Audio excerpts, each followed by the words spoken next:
Je crois que je n'ai jamais été aussi en colère et aussi triste qu'en ce moment. Moi, le descendant d'esclaves, dont les ancêtres furent déportés d'Africa pour être des bêtes de somme dans le Nouveau Monde, je découvre qu'en ce début de XXIe siècle, en cette fin d'année 2017, je découvre qu'en Libye, ce que nous redoutions, après les accords passés entre les uns et les autres, qu'en Libye, on est en train de vendre des Africains. Là, en Libye, on vend nos jeunes qui, parce qu'ils ne pouvaient plus supporter le manque de vision d'avenir dans leur propre pays, ont décidé de partir, de braver le désert, de braver la mer, de braver la violence des groupes armés, de se retrouver humiliés en Europe en arrivant, que ce soit à Lampedusa ou ailleurs.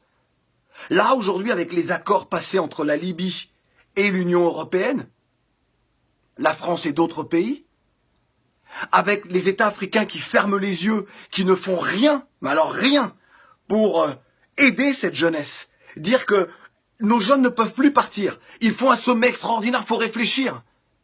Aujourd'hui, on est en train de vendre, là, des Africains, des jeunes, nos jeunes. On les enferme dans des cages, puis on les vend aux plus offrants. Et ça ne vous fait rien. Moi, le descendant d'esclaves, j'ai la haine. Je me demande que faut-il faire. Après cela, il faut que l'on nous dise qu'il faut aimer ce monde, il faut respecter les institutions telles qu'elles soient. Alors que moi, je vais rester là, à ne rien dire, à ne rien faire, alors que, là encore, ce soir, un reportage de France Info nous montre ces jeunes que l'on vend. Et personne ne dit rien. Les dirigeants ne disent rien. Les intellectuels ne disent rien. Les journalistes ne disent rien du continent. Personne ne se révolte. Les footballeurs qui ont les moyens ne disent rien. Vous laissez comme ça les uns les autres se faire vendre.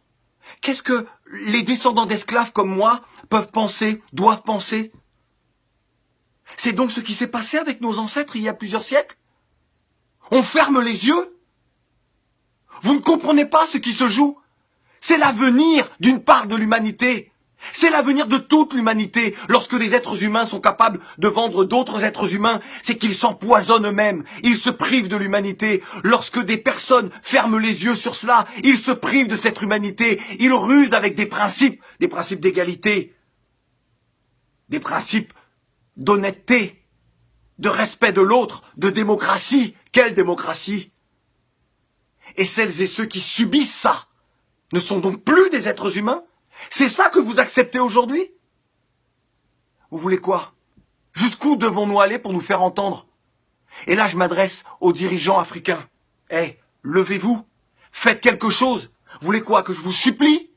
Vous voulez quoi? Que nous entamions des grèves de la faim? Pour que vous réagissiez? Jusqu'à quand allez-vous profiter de l'argent, de la manne, que ce soit du pétrole ou d'autres matières premières de nos pays? Être dans les Panama Papers, dans les Paradise Papers, avoir des comptes partout, avoir des villas partout, et ne rien faire pour cette jeunesse? Combien de temps encore? Nous, on est prêts. On est prêts.